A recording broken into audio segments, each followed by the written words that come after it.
La estrategia del día es traída para ti por bloomberglinea.com.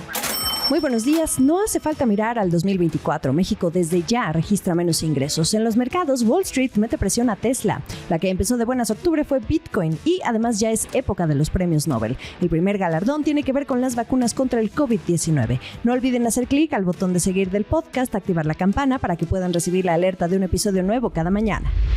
¿De qué estamos hablando? En un vistazo a las finanzas públicas del gobierno mexicano al mes de agosto, hubo menos ingresos por dos razones: menores precios del petróleo y la apreciación del peso mexicano que se dio en aquel mes. Es importante lo que van revelando estos datos porque ahora que se presentó la propuesta de paquete económico 2024 que se discute en el Congreso, pues la mayor preocupación es la menor previsión de ingresos frente a un mayor gasto. Desde Bloomberg Líneas, en Yacen Flores nos da el número. Entre enero y agosto de este año, los ingresos prácticamente se quedan estancados contra el mismo periodo de 2022 y además están unos 150,000 millones de pesos por debajo de lo aprobado en la Ley de Ingresos para este año 2023. Como decíamos, el crudo y el peso son los principales factores. Según datos recopilados, el precio de la mezcla mexicana hoy es 28% menor a lo que estaba el año pasado y también 8% debajo a lo proyectado para este año. Para este 2023 se esperaba un precio de la mezcla en $72.9 por barril, pero al mes de agosto el precio se ubicó en $67 por barril. Un menor precio a lo proyectado no beneficia al gobierno. Y luego si añadimos la apreciación que el peso mexicano ha visto, pues también de esos barriles que México exporta se reciben menos dólares por barril. Al tipo de cambio lo veían en 20 pesos por dólar, pero la paridad en agosto fue 2 pesos abajo, en 18.2 pesos. Donde tampoco se alcanzaron las expectativas proyectadas en la Ley de Ingresos es en la parte tributaria, la recaudación de impuestos. Si bien hubo un crecimiento, sigue siendo menor a lo que marca también la Ley de Ingresos para este 2023. Ayudó el ISR, pero el IVA vio una caída. Ahora, ¿por qué les cuento todo esto? ¿Se acuerdan del guardadito del gobierno que hemos venido platicando? Formalmente conocido como los fondos de estabilización o de emergencia. Hoy ese guardadito solo tiene 60,000 millones de pesos, un 80% menos de lo que había recibido el gobierno en turno por parte del anterior. Se utilizó mayormente para amortiguar los impactos de la pandemia. Para eso es. La pregunta es cómo volver a fondearlo, no tanto para enfrentar una próxima crisis del tamaño de lo que causó la pandemia. En caso de haberla, México tiene otros mecanismos y no nada más se depende de ese guardadito. Hay una línea de crédito flexible con el Fondo Monetario Internacional, una línea swap con el Tesoro de Estados Unidos o bien las reservas de Banco de México. Pero también ese guardadito tiene la función de compensar en caso de que los ingresos no estén alcanzando lo proyectado, como ya se mira desde ahora.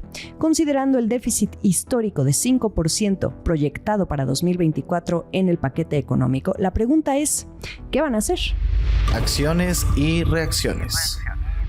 Mal inicio de mes para Tesla. La mañana del lunes 2 de octubre, el tropezón fue una caída de poco más del 2% porque a Wall Street no le gustó que la empresa no cumpliera con las entregas de automóviles que había propuesto para el tercer trimestre.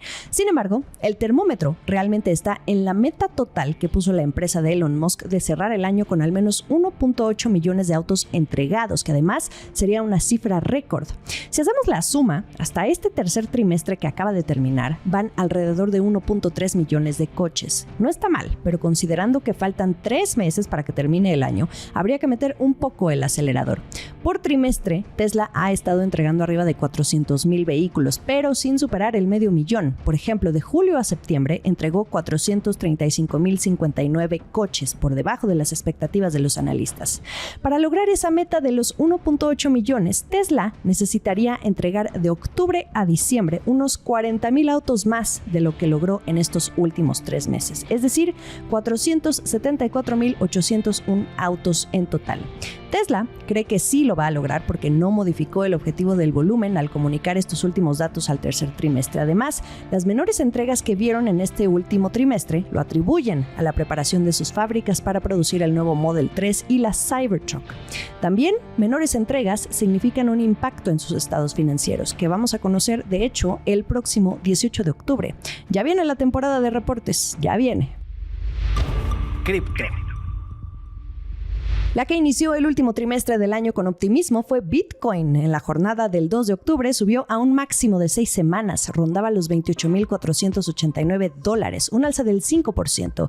Según datos de Bloomberg, octubre suele sentarle bien a la criptomoneda. Es un mes en el que normalmente ve ganancias, salvo en 2018 que comenzó una racha bajista. Además, según explica Caroline Mauron, cofundadora de una empresa de derivados de activos digitales llamada Orbit Markets desde Singapur, dijo a Bloomberg que tiene que ver precisamente el inicio de un nuevo trimestre, además de venir también de un fin de semana de poca liquidez.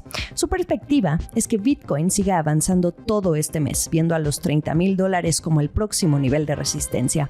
El efecto positivo también impactó a otros activos como Ether, Litecoin y Solana. Por cierto, el 2 de octubre también debutaron un par de fondos de futuros de Ether, ProShares, VanEck y Bitwise, casi 2 años después de que uno de futuros de Bitcoin hiciera lo propio y cuando el precio estaba en niveles récord. Hay buen humor, pese a que en el ambiente del sector se espera también el juicio de Sam Bankman-Fried, quien fuera fundador de FTX y que quebró el año pasado y hoy está en una cárcel de Brooklyn, en Nueva York.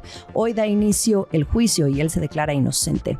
Pero también recuerden que sigue en el tintero la posibilidad de que la SEC en Estados Unidos dé luz verde al ETF de Bitcoin que intenta sacar BlackRock. Así que hay contrastes, pero a Bitcoin le fue bien, empezó bien el mes. Vamos a ver qué sigue.